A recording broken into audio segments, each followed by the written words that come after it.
Auto's car got a little bit untidy under brakes. Looked like Radicic was going to have a run at him, but he chose not to. He looks like he actually comes off the corner a bit stronger, but that thing skips away from him. Yeah, it's got good. The Supercheap Auto Falcon was known for its straight line handling in the early 2000s. Even at a track like Oran Park, if you can keep up or even drag off a DJR AU Falcon, you're going okay. This engine lives on in this car today, as it was the original engine that the car was logbooked with back in the year 2000. The race 2, we go on board with the Rat.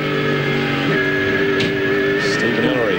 Hear the floor or the exhaust just strike the serrated ripple strip there on the inside at turn 6, and again there at 8. When you look underneath the cars, sometimes when you come away from these events, they look like they've been to the panel beaters for all the wrong reasons underneath the car. Supercheap Auto's teams had another consistent run here this weekend.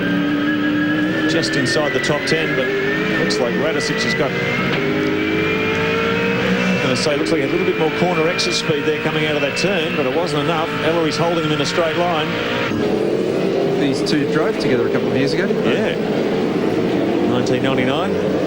And very close to winning the racing battles that year. 110% at the moment. You know, you come away from a race meeting like this at the moment, sometimes with a 10th or whatever, and on paper it looks shocking. But the reality is that the driving doesn't show sensible detail just how important car setup is. And it's a black art in many respects. Well, you look 15th downwards, you've got Glenn Seaton, Paul Will, Paul Morris, Tony Longhurst, Mark Larkin. He goes, Supercheap Auto's car got a little bit untidy under brakes. Looked like Radicic was going to have a run at him, but he chose not to. He looks like he actually comes off the corner a bit stronger, but that thing skips away from him. Yeah, it's got good throttle down coming out of that turn onto the main straight.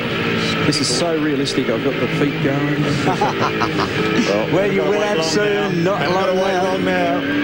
It is amazing when you watch this. It's such a realistic view of what precisely what you see and just how hard it is. Keep in mind for Paul, you got pressure on Steve.